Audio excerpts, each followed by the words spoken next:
For the third season in a row, it's Michigan State, it's North Carolina, and Matt Sheehan, it's the rubber match. Let's get a crossover going.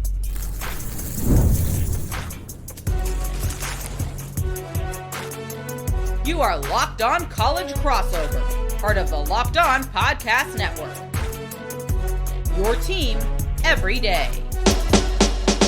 Hey there, what's up? It's Tuesday, November 25th, aka Thanksgiving Eve. Welcome into this crossover edition of Locked On Spartans and Locked On Tar Heels. That's Matt Sheehan, the great host of Locked On Spartans. I'm Isaac Schade from Locked On Tar Heels, and we are elated to be with you two fan bases today as we get you ready for this matchup on Thanksgiving Day a couple days early, because we know you might be traveling and you need a little listening or watching, or maybe you're already with your family and Matt, you got to escape, and this is the perfect listener watch to get you to do that. You're joining us at the place to get your Tar Heels and Spartans content every single day. It's all part of the Locked On Podcast Network. Now, the number one sports podcast network in the entire Milky Way galaxy. It's great stuff. Thanks for making us your first listener watch on this Tuesday. And we want to send a special shout out to all the everydayers who have joined us today.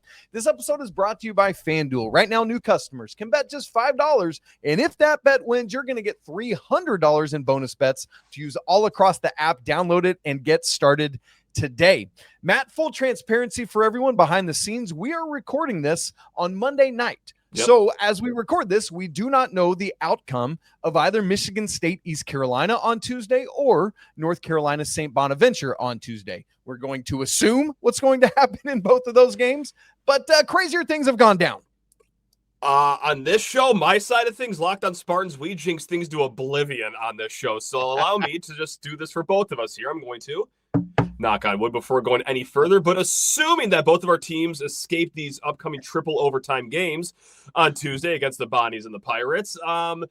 Look, for Michigan State side of things, and this is a Thanksgiving pun, this is going to be so just disgusting. People are going to turn this off. This is all gravy here for Michigan State coming up on Thursday, because this non-conference schedule, we've had Arkansas, won that game. Kentucky, you won that game. Now the next two giants, North Carolina and Duke, we're already guaranteed to go 500 in the non-conference against those four giants. Anything on top, beating your Tar Heels, beating the Blue Devils right after, it's all gravy. I'm already pretty satisfied with this non-conference. But Isaac, over there on your side of the aisle, what does this game mean for your undefeated Tar Heels if you could beat Michigan State on Thursday here? Well, you know what's funny, Matt, in almost direct correlation to what you just said, North Carolina has had one such game of that higher magnitude. That was beating Kansas when they still had Darren Peterson, by the way. I think that's an important thing to remember.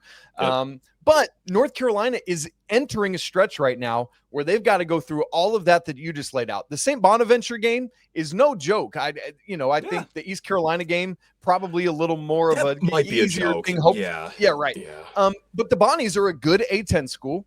And then you guys on Thursday at Kentucky in Rupp next Tuesday for the ACC SEC Challenge, and then hosting Georgetown that next Sunday, who is, I still don't think they're Patrick Ewing's. I don't mean Patrick Ewing coach. I mean Patrick Ewing player. Of course. Right. But they're not back to that level, but they are much improved this year. So Carolina's in this 4-game stretch where we're going to learn a whole lot about who and what they are. And so kind of similar to what you're saying, really feel like the Tar Heels need to obviously beat Georgetown and St. Bonaventure, which we already know, as you all are listening to or watching this, the St. Bonaventure result, but need to go at least 1-1 in the Michigan State Kentucky games. Mm-hmm. Preseason, I would have said the Kentucky game would have been much more difficult, both because of what everyone thought of Kentucky and of location being in Rupp. But now we know they're without Jalen Lowe right now. They're still without Jaden Quaintance, and they haven't looked that great. But it's in Rupp, so that could still be difficult. But on paper, to me at least, this game, Michigan State, Carolina, is going to be the much more difficult of the two. And we're going to see probably, maybe not even probably, actually, the most difficult player that we've faced so far this season. And that's not to throw a slight at Arkansas. They certainly have had some good players. Sure. I think Darius Acuff, baller. Kentucky, Otega Owe. Yeah, he is a fine player.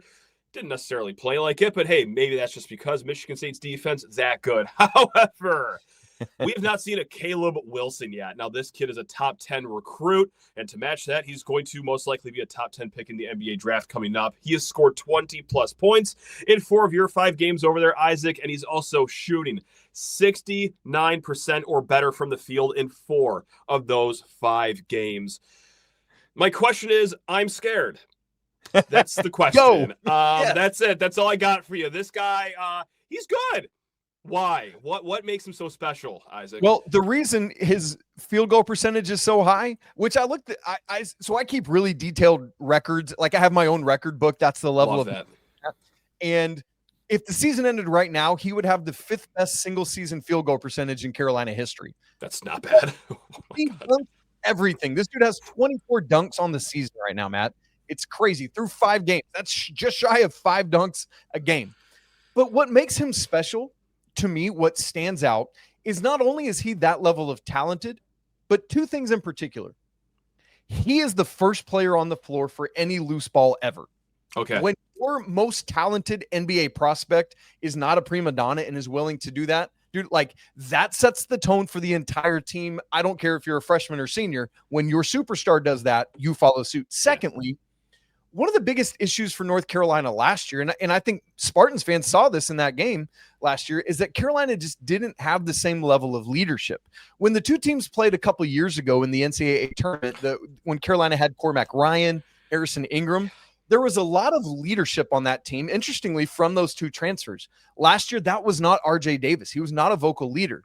That is Caleb Wilson. He's out like he was leading the cheers on the 50-yard line for Carolina's football game last Saturday against Duke. He's out in the community, like just he's a big ball event. Like, you know how you and I are both pretty high energy guys, Matt? We talk about that pretty regularly. Sure. Like, and both 6'10", like, which is the best part. Like, both of us are very tall gentlemen. So we're very alike to him. Yes. Yes. So he would fit right in with us. None of the 3 of us could get a word in edgewise because that's who he is. And as you mentioned, the 6'10" doesn't hurt, but he can shoot. He's to most NBA draft analysts, he is the best freshman defender in this class. So he's doing it all. He's switchable. He can shoot. He can drive. He desires to play defense. So he's got a little bit of everything. My question, though, and folks watching can see this on the side, is Caleb Wilson tough enough? He's a little bit of a slider build. And as we know, when you come to play a Tom Izzo team, you got to be ready for a rock fight. Really curious to see how he holds up in this game. There is definitely a physical card when you play Michigan State. I mean, we talked about it with Locked On Razorbacks going in, Locked On Kentucky going in, and they both said, we know there's going to be some physicality just at an absolute baseline with Michigan State, and, well, it was there. Arkansas and Kentucky couldn't push through it, but, man, this guy is just a different skill set than anything that we saw from Arkansas or Kentucky. That's no slight against them. They're all fine players in their own, but we ain't talking about a fine player, Isaac. This guy. That's true. This guy and the other thing with Carolina, I think that helps is that unlike last year where Carolina was going 6'8" and 6'9" in the front court, their starting 3, 4, and 5 are all 6'10" or taller right now. Jarin Stevenson is 6'10". Yeah. Caleb Wilson 6'10", and then Henri Veesaar, the Arizona transfer, is 7 feet tall. Not to mention Luka Bogavac at the 2 is 6'5", and Kyan Evans, the starting point guard, is 6'2". So North Carolina has gone from severely undersized to right now at KenPom, they're listed as the 4th tallest team in the nation. And that's actually, and this isn't planned ahead of time. We didn't share notes or anything. That was next to my list. Is that your starting 5 is 7 feet, 6'10", 6'10", 6'6", 6'2". And also, well, I'm sure that helps into forcing teams into the 4th lowest effective field goal percentage in the country. You guys have the number 1 2-point field goal defense in the country as well. Is it just because you're tall, or is there something else going on with that defense that you want to shine a light on here? That's a great question. It's both. It is that, like the length and the size and the athleticism. It's that whole thing of like, it makes you think twice every time you come to the rim. I bet. But one of the things that helps is, the defensive players where it's like, hey, you can't just be a box score looker because they do their work early. It's not necessarily about the blocks and the steals, although they do some of that, but they do their work early, stay locked in together defensively. That's what Carolina really has with Caleb Wilson, with Jarin Stevenson. That's probably his greatest asset, is his ability. Like when he played for Alabama last year as a 6'10" guy, they sicked him on 6'1" RJ Davis, and he shut him down. Gotcha. because of his athleticism as a 6'10" player. Yeah. And so Carolina has these great individual defenders, although one interesting point in this game is that Seth Trimble, Carolina's senior captain and best individual defender, broke his arm at a team workout 2 days after the Kansas win. And so Carolina has been fine after that, but it's because it's been 3 bye games. This is the first opportunity to see Carolina against a high major opponent and how the defense plays without Seth Trimble since that incident. So there are great individual defenders, but that's going to be a unique challenge, especially when you try to think about shutting down the nation's leading assist man in Jeremy Fears, right? Because he would be on him. Yeah, of course. I'm excited to talk more about Jeremy Fears and, of course, the rest of the cast of characters that we have here because it's working in East Lansing. Tom Isoball, it was gone for like a few years, but my God, ever since last year and what seems to be this year, it's back, Isaac. Oh, and I love it. It's great. It's great, man. It's so back, and that's where we're going to turn our attention next. I'm going to climb out of the hot seat. I'm going to put Sheehan right smack dab in it, and it's time for me to grill him on the Spartans. Coming up in just a second. Right after I tell you about our good friends at FanDuel. Matthew, the NBA is back. There's no better place to get in on the action than at FanDuel, the official sports betting partner of the NBA. Say you miss the start of the game, or maybe you want to ride the hot hand. FanDuel has live bets on everything from who's going to score next to fourth quarter comebacks and more. Plus, you can combine all your live bets into a same game parlay for a shot at an even bigger payout. Matt, it keeps every game exciting, especially when your team's making that late push. I love it because with the NBA, you know, there's always going to be one of those fourth quarter comebacks. So it's a great opportunity to get in on it live. I mean, it seem like there's at least 3 of them every single night. And honestly, it keeps you entertaining games that otherwise you wouldn't care about. Like, I know this isn't NBA, but Rams-Bucks the other night, I couldn't care less about those 2 teams. But a same-game parlay, 4 legs, I had 3 of them done in the first half. And it kept me around in the second half, which was otherwise a snooze fest. So, hey, thanks for FanDuel to keep me involved. Did you win? Did the fourth one hit? No. Dang it. No. But we got close, and we got to live a little bit. So that's all. Yeah. Well, as we record, the line for this game is not yet at FanDuel, but I can guarantee you it's probably going to be like 1 or 2 points in one way or the other. I bet it's my guess, Sheehan, is Sparty 1.5 or 2.5 when it comes out. What is your guess? Ooh, I was going to say Tar Heels 1.5, but God, it's going to be razor thin regardless. It is. Either way, good luck to those of you to get in on that. Maybe an over-under would be a better shot than the spread in this thing. Because right now, FanDuel is giving new customers, maybe just like you, $300 in bonus bets when your first $5 bet wins. So head on over to FanDuel.com to sign up and play your game with FanDuel, the official sports betting partner of the NBA. All right, Sheehan. Let's turn our attention to East Lansing and the Breslin Center. I wish this would be fun if it was home and home. That'd be a great series. Can we make that happen?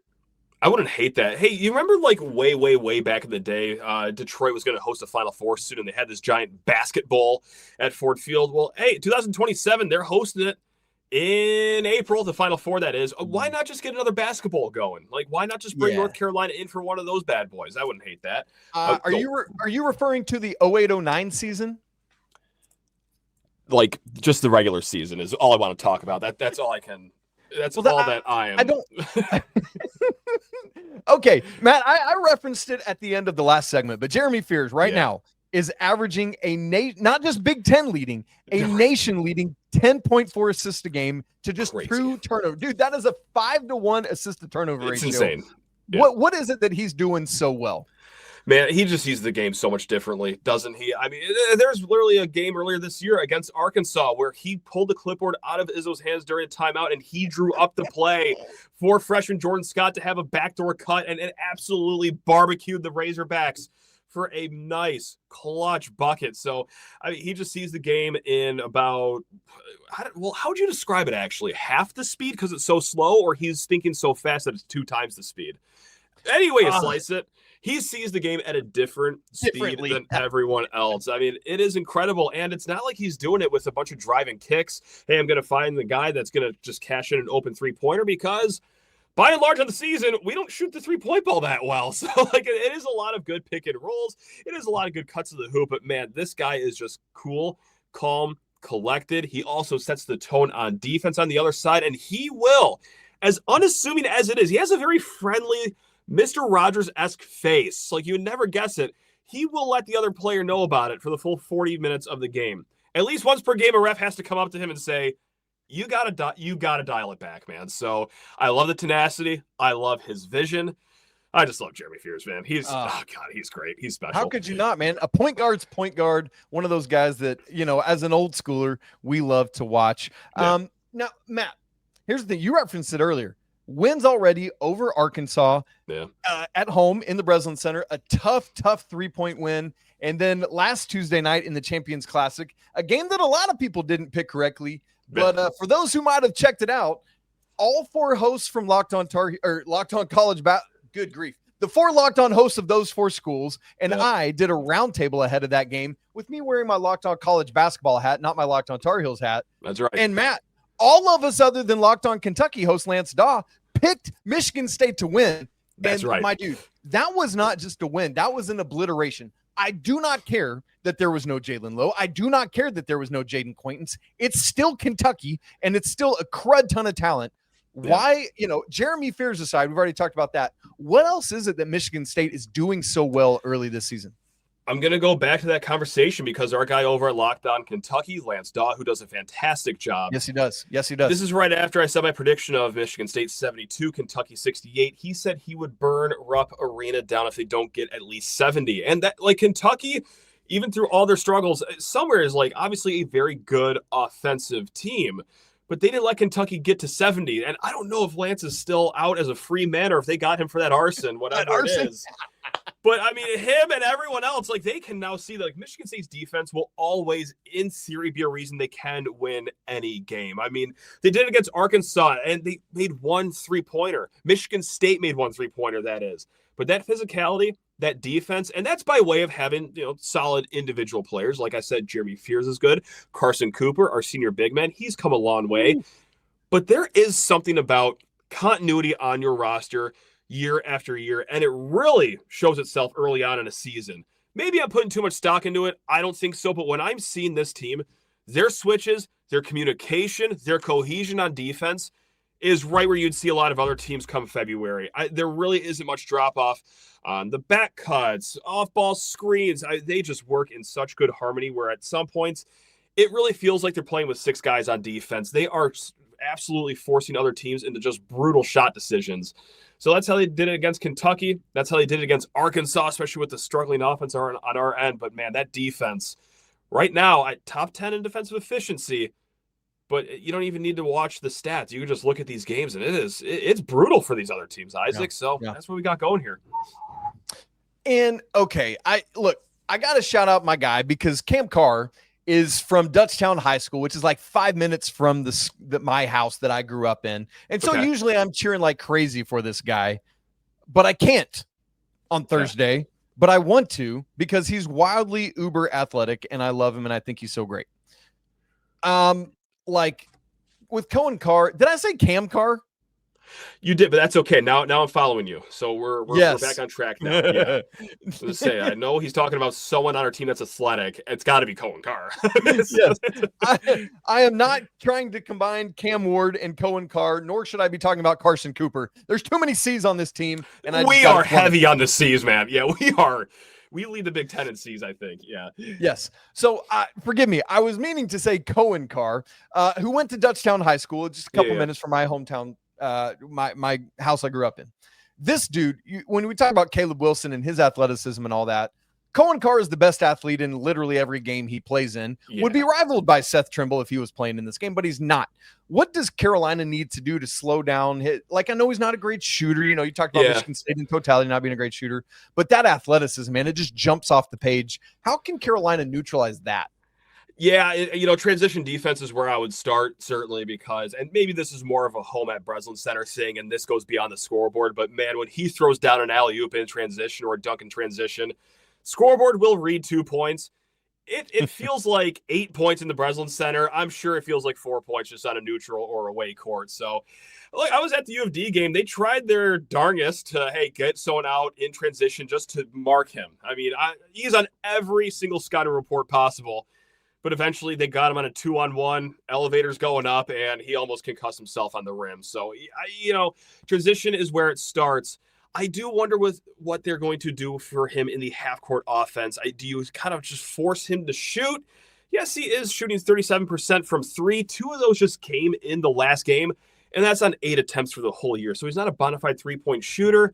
Do you kind of just egg him on to do it because you don't want him doing any damage, whether it be scoring down low or muddying up the offensive boards inside? You kind of just try to push him outside the arc as much as you can in this game. I think that's what you got to do. But, man, it's tough to slow down an athlete like this freaky, man. Yeah, it really is. Okay, last question on this side of things before we kind of get to game predictions and stuff, Matt. You mentioned it earlier. Michigan State is not setting the world on fire from beyond the arc. In fact, as a team right now, under 30%, 285th in the nation. But yet they find a way, the Spartans do, to be wildly effective.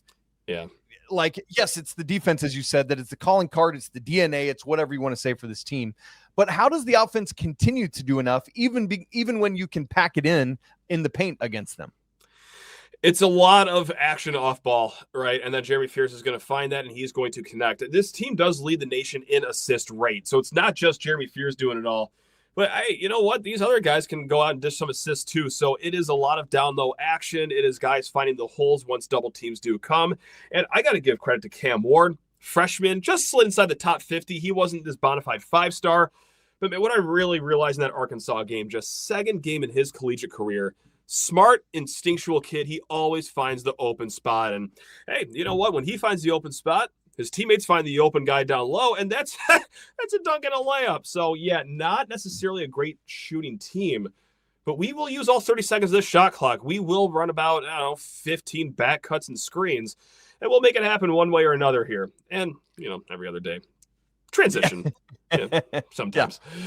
So it's going to be up to North Carolina to see if they can stay locked in defensively, not give up with 5 seconds left on the shot clock and think you've done something. You got to stay a full 30. And then because Michigan State's such a good offensive rebounding team, if you're the Tar Heels, you got to finish each possession with a defensive rebound, which wildly enough, how about this, Matt Sheehan? St. Bonaventure is 6th in the nation in offensive rebounding percentage right now. That's crazy. Anyway. Wow. You mentioned, you're right. Like, what? You mentioned the assist rate. Yeah. For those who aren't aware, Michigan State's assist percentage is 75%. That means 3 out of every 4 buckets are tied to have an assist tied to them. That is absolutely insane. Matt, take us on out of here. You know what? We got to do the thing that all talking heads do, right, Isaac? We got to throw a prediction on this bad boy. The computers are predicting a 1-point win. Will we agree with it, though? I think that'll keep people around for segment 3.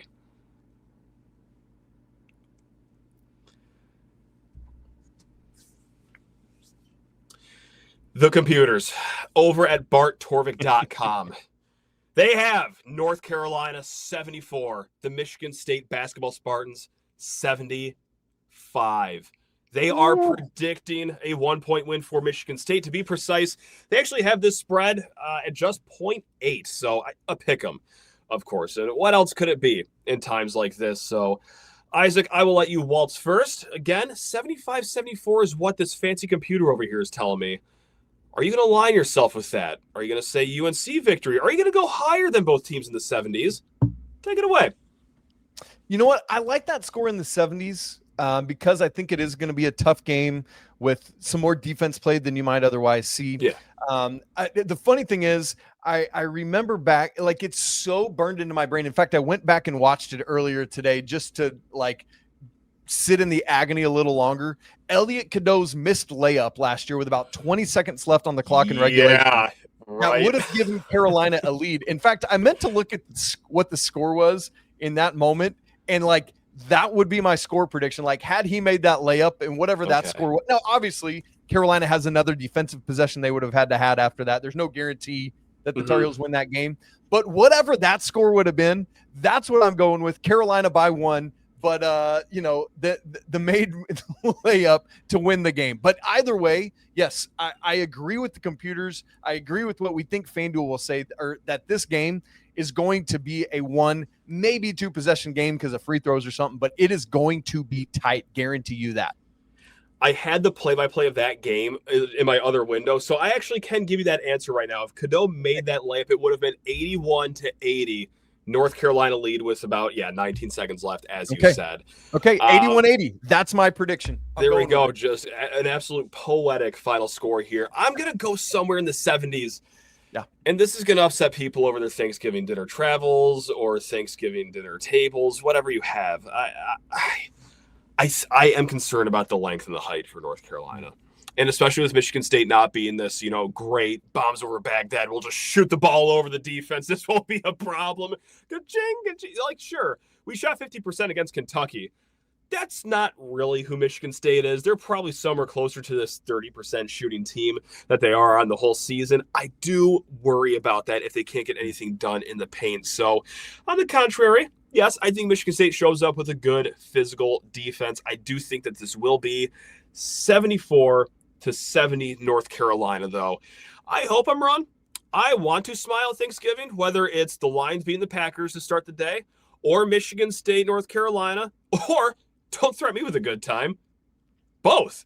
How about both my teams just win? How about I smile about sports for the first time in forever? Like, that wouldn't be the worst way to spend a Thanksgiving, but that's what I'm going to go with. So, this is going to upset Spartan fans, but I got to be honest with myself. I got to be honest. You know what? I appreciate that. And it is like an interesting rubber match after the teams played in the NCAA tournament second round 2 years ago. And funnily enough, during Feast Week last year in the third place game of the Maui Invitational, really interesting stuff there. Matt, what's interesting that I love that the NCAA is doing is starting to tag the NFL Thanksgiving Day games with a high-level basketball game with a similarly interested fan base. Last year, I remember that Illinois and Arkansas played right after the Bears game. This year, Michigan State playing right after the line. Like that, I don't know the level of intentionality of that, but if it is, like, that is such brilliant marketing and branding. I mean, like 2 years in a row really has me thinking, okay, that's a genius move. And not to give the network's credit or anything, because as my YouTube fees have doubled in the last year, why would I say anything nice about anyone related to television? But Thank you. I'll be damned, Isaac. They're cooking though. Like, that's it. I'll tell you what, because most people in America will switch to that other football game on the other channel. Like we just kept it on the Illinois game last year, and no one complained because my God, that was a banger to start the game last year. Dude. So I mean, we kept it tuned. I think Fox is cooking something, man. I think they're onto something here, and I want to keep it around. One thing back on the game and a couple matchups that I specifically want to mention that we didn't say yet. I know we already made our predictions. I'm very curious in the Jackson Kohler Henri Veesaar matchup at the 5. That matchup to me is wildly intriguing, with Kohler basically averaging a double. He's like 9.8. Let's call it a double-double average, shall we? And Henri Veesaar really popping now that he's in a starting role for North Carolina. I think the gravity of Caleb Wilson helps him a lot. So I think on one bookend, that matchup's really intriguing to me. And on the other bookend, with Carolina not having Seth Trimble, I'm nervous about how freely Mr. Fears is able to operate in this game. And that alone could be the thing that tells the tale. That's, is the second matchup that really intrigues me more is like the lack of Seth Trimble against Jeremy Fears, because like you said, it's been bye games leading up to this point ever since Trimble had that horrible accident, which, my God, don't read any details about that if you just want to have a good Thanksgiving. God bless that kid. How has it looked though? Is it like a drastic drop off from the point guard position, or I guess Trimble's position, or where's it at? That's a great question. The nice thing is that Kyan Evans, the Colorado State transfer coming over, has done very, very well running the point. And that was the projection all along, is that he would take Elliot Cadeau's spot and that Seth Trimble would be the starting 2. Seth is not much of a three-point shooter, and so it helps to have Luka Bogavac, the transfer from Montenegro, and Kyan Evans, who are both really good three-point shooters. That allows you to start Seth Trimble. But he's, regardless of what position he's playing offensively, he's always going to guard the best defensive player. And Kyan Evans has been great as the starting point guard, like has a really high assist to turnover ratio, not quite obviously to the range of Jeremy Fears. Yeah, of course. But again, because Carolina hasn't had to, Trimble had the defensive assignment on Darren Peterson and held him to 22 points, which is not bad. He would have gone for 35 that night. You know what I mean? Actually not bad. So this is going to be the first opportunity to see how a true, honest to goodness point guard will do things. And so I can't accurately answer your question, to be honest with you. How about this? You know what? Let me get just one more question off about your roster here. Yeah. Bench player that I should be concerned will go off in this game, because the last few years, we really had a knack of just letting a guy go nuclear off the bench. But I feel like it's been a while since it's actually happened. So I don't know if we finally have solved that problem or if we're due here.